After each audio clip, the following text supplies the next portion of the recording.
Good afternoon. We're going to wait just another minute to see if we get any other attendees logging in.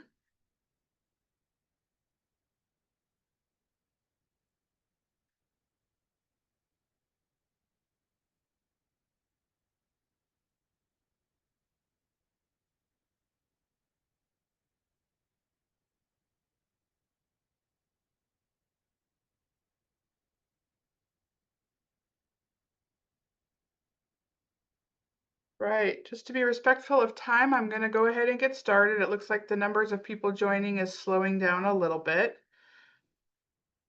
So good afternoon. Thank you for joining us today. So my name is Jennifer Bell, and I'm one of the senior policy analysts here at the Oregon Public Defense Commission. I also serve as the agency's rules coordinator. So that's why you get to listen to me today. With me are Heather Kessinger, who is the other senior policy analyst, and Kim Freeman, who is the operations manager for the compliance, audit, and performance division here. So we are the group that really is going to be helping with rules, getting those going.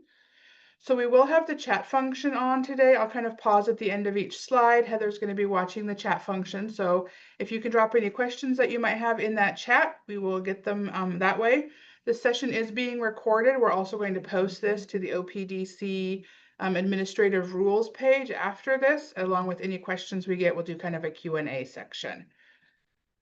If you have any questions afterwards that don't get an answer, and this is on the last slide of the presentation as well, you can also email admin.rules@opdc.state.or.us. Again, that'll be written on the last slide, and we can get those questions answered for you that way. So any questions, Heather, before we start, just on housekeeping? Okay. So the goal of today's presentation is to really provide some clarity about what a Rules Advisory Committee, or a RAC, you'll hear me refer to a RAC, what a RAC does and what is not within the scope of a RAC. So when we originally kind of solicited for applications for RAC members, we got a lot of really great feedback. Some of the applications mentioned things that might not really be within the scope of a RAC, of things that people might be interested in doing. We got comments about contracts. We got comments about, processes and procedures. And so just to make sure that we give people the information, full disclosure, we want you to know what you're signing up for. So we're going to walk through a little bit of that today.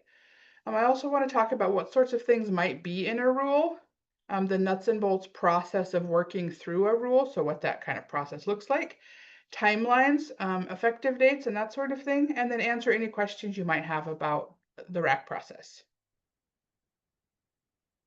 Any questions? Okay. So what is a Rules Advisory Committee? So it's really a group of stakeholders who want to volunteer to provide feedback regarding rulemaking activities. So again, OPDC is starting a RAC. RACs are not required, they're just a best practice. But as we move to the executive branch in January of this year, we want to have a mechanism for stakeholders who can provide feedback about rulemaking activities. We're kind of shooting for a target of 7 to 13 interested people who can commit to being involved in a RAC. And it's really to help an agency think outside of government speak. Help us think about things that we might not have thought of. Help maybe, bring things to our attention that weren't in the initial consideration.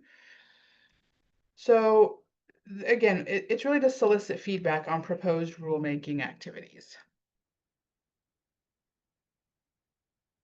Okay. So what is the purpose of a RAC? What actually happens in that RAC meeting? Um, rules are brought in draft format to the RAC. So a RAC is not going to sit around and try to write or create language. It's really going to start with something to react to. So there will be draft rules brought to the RAC for conversation. Typically, it's really to say, hey, did you think about this? Let's look at considerations for this. So statute, Oregon law does require agencies to consider things like impact to small businesses, fiscal impact, and that's because, all of our programs are taxpayer funded. And so we really want people to help us think about things that weren't originally considered. Members of the RAC, we want to speak for those who might be impacted by the rule. So in OPDC's case, it might be individuals who are receiving public defense services. It might be providers who contract with us to provide those services. It'll be discussing potential impacts of the rule. So what that looks like is, hey, did you think about this? Did you think about that? And then to propose changes to rule language that would either make it more clear or more specific.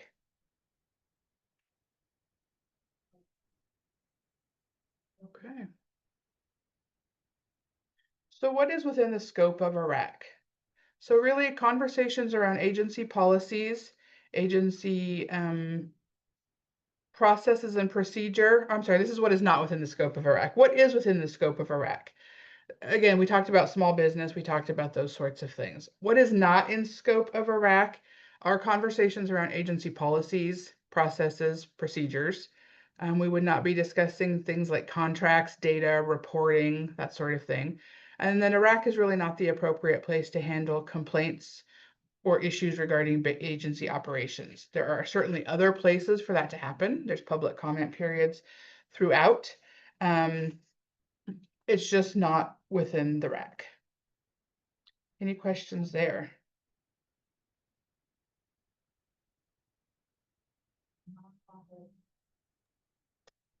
Okay. Jennifer, there's no question, but I do just want to acknowledge that Probate Commissioner Dorson has their hand up, and I just want to make sure if there's a question that we're okay. Yeah. Thank you. Oh, no, hands down. Okay, perfect. Okay, perfect. Yeah, I don't have the chat feature or the talking feature turned on for this. So if you do have questions, again, just drop them in the chat. So just for context, really, what is a rule? I've talked about it's rule feedback and rule-making activities, and what does that all look like?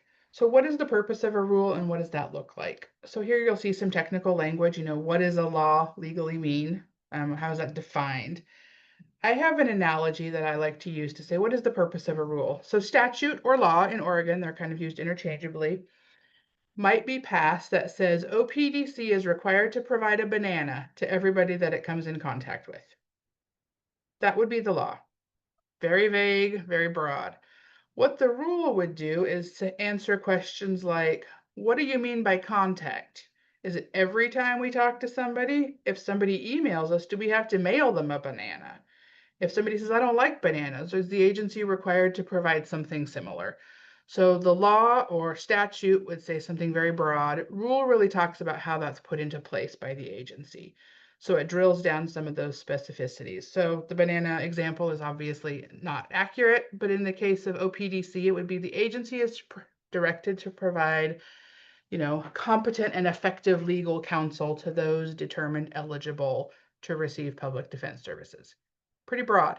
So rules would be things that, what does it mean to be eligible for services? What does it mean, constitutionally competent representation? So it's really drilling into what those things mean in the law.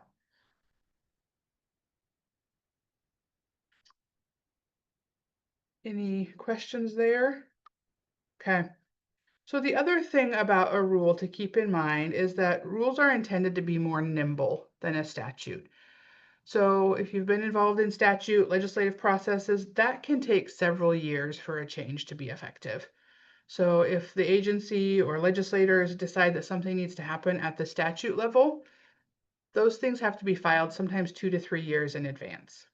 Rules are a much quicker turnaround. It doesn't feel quick when we're talking about 3 to 6 months, but we can change things easier. So we want the specificity to be in the rule. Okay, so speaking of timelines, this is really a high level of what the process looks like, and then we're going to talk timelines. So initially the agency drafts rules, and those are to apply the statutes that are already set. So internally, that's usually subject matter experts would provide feedback, provide draft rule language, and get those presented. There is a structure that's required for all rules. So that part is out of OPDC's control. It's set by the Secretary of State. So those rules would be drafted and processed for sharing. So then they would be shared. So one way they are shared is through the RAC. Another way that rules are shared is they must be presented to DOJ for legal sufficiency review. They also have to go out for public comment. And rules are also required to be filed with the legislature for anything that they have changed. So rules are never going to be developed, written in a vacuum. There is public feedback coming from several sources. And then the last step is really the filing of the rule. And this is about, Secretary of State maintains a rules database. OPDC will also post them, on our external website so that they're easily and accessible. But at that point, that's when the rule becomes valid, is once it's filed.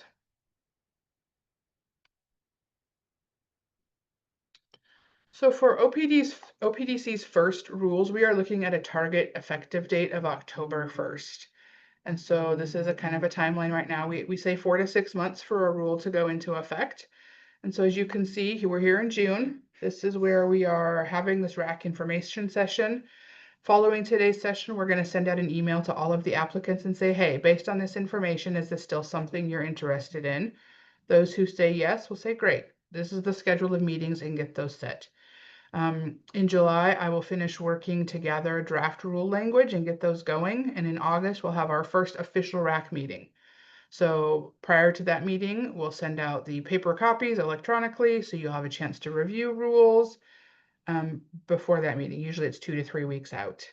Also in August, we would share draft rules with Secretary of State and Department of Justice for their review. During September, any changes or revisions would happen, and then they would go into effect for October 1st. And so this is a cycle that happens all the time. Some rules will be early in the process, some rules will be later in the process. As OPDC is playing a little catch up, we don't have any rules right now. And so getting those filed, I imagine this will be a quarterly kind of filing for a while. And so this is a kind of a cyclical thing as you go through. You'll have rules early in process and then rules much later in the process.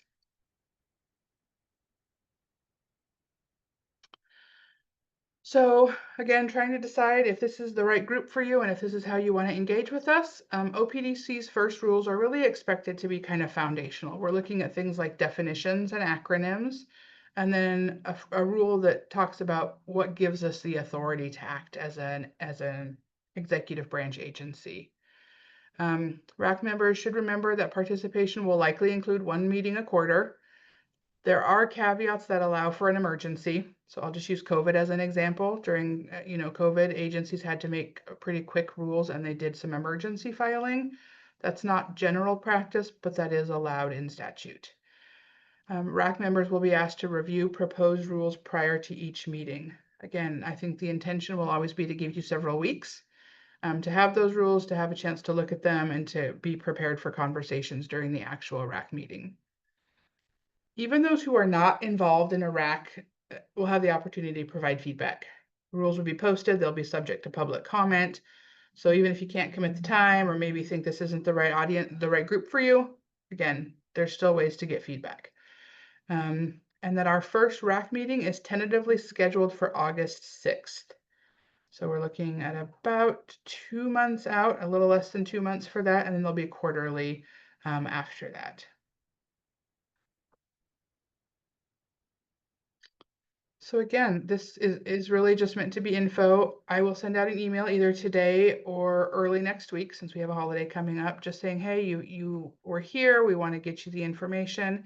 Just respond with, yes, I still want to serve on the RAC, or maybe no, this isn't the right group, or I don't have the time right now. Whatever the case may be, this is not a closed thing. We will constantly be, adding people if we have people step away from the RAC.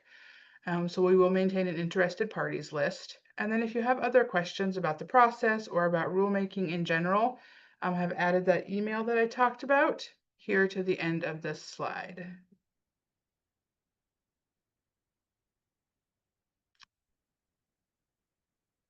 Heather, do we have any questions in the chat? Okay. Oh, We do have a hand up, so can okay. they not chat or they can chat? I just want to make sure. I'm not sure. So they can try to speak. Oh, Richard is trying to come on, so let's see if, Okay. okay, and Sean commented we can chat, so. We Perfect. can both chat and speak, I believe. Okay. Your preference. Whichever works for you. You're here, so go ahead and ask your question. And I just wanted to clarify that your intention is to have one RAC meeting on August 6th and then to have them quarterly after that, with your initial rules to be published by October 1. That's a good summary, yeah, Richard. And so again, with the deadlines, there's a 45-day period between when a RAC is held and public comment period is opened and when rules are filed.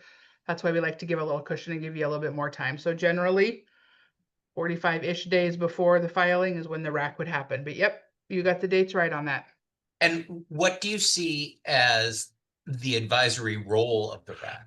I understand that there are a variety of uses for Oregon administrative rules. I'm wondering what the agency sees as the use of having a RAC. Thank you.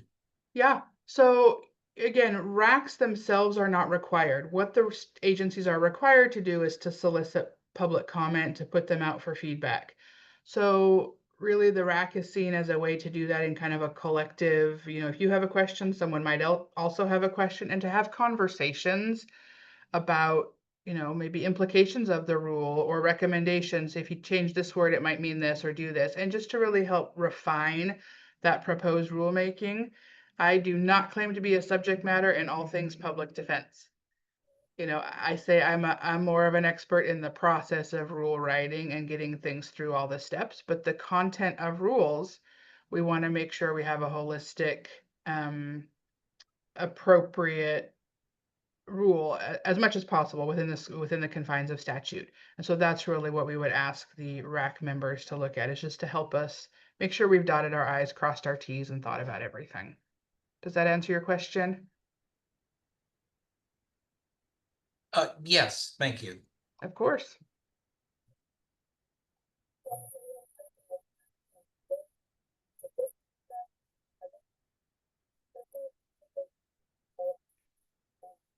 Heather, I can't hear you.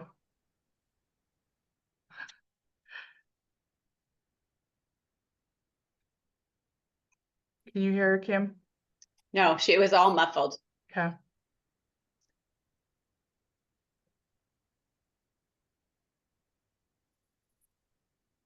Well, I can read so there is a question in the chat. Okay. It is more to clarify when the meetings, oh, her microphone's not working. The meetings like today, will they be in person or remote?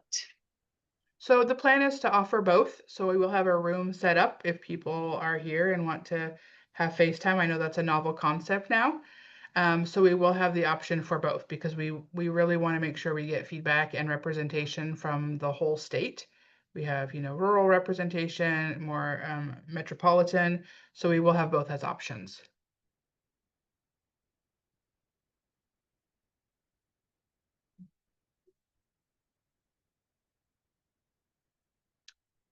Any other questions in the chat? Yeah. Yes, so Richard's question is, will the RAC be provided with a draft of the rules? Sorry, that was a little tough this afternoon, before the 8/6 meeting? Yep. So again, I think the goal is typically about 2 weeks prior to the RAC meeting.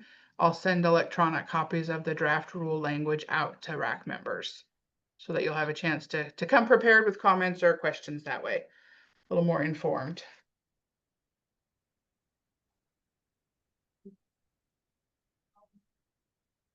And just for the record, I know everyone, this is Kim Freeman. Jennifer talked about, the rules that we want to start with for the agency, and it's really around agency definitions and acronyms, which is something really important internally here at OPDC, but it's also important for our providers too. If you see any of our communications, if you're one of our providers who has a contract, we will have definitions in some of our contracts. Those terms are also potentially listed on our website. So it's to be really clear, to ensure that when we use a specific word, we have a defined definition. So it's the same across the entire agency, whether it's a definition used in the contract, a definition on our website. If you happen to be talking to any staff member here at OPDC, again, that we have consistent and transparent language around our definitions and acronyms. Thank you.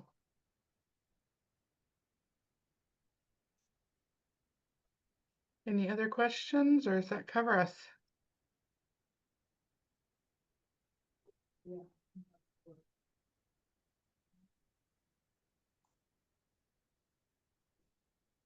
There are not any additional questions in the chat, nor there are no hands raised at this time. Okay, thank you. So again, just to be respectful of time, I'm not going to keep people here. I will hang out for a few minutes if people do have questions. But again, you can feel free to send things to the email address listed on the screen. You'll also receive an email from me asking about your continued involvement. Don't hesitate to ask questions later. Get those out. And again, this will also be posted on the OPDC Administrative Rules website. And I'll put that link in the email as well.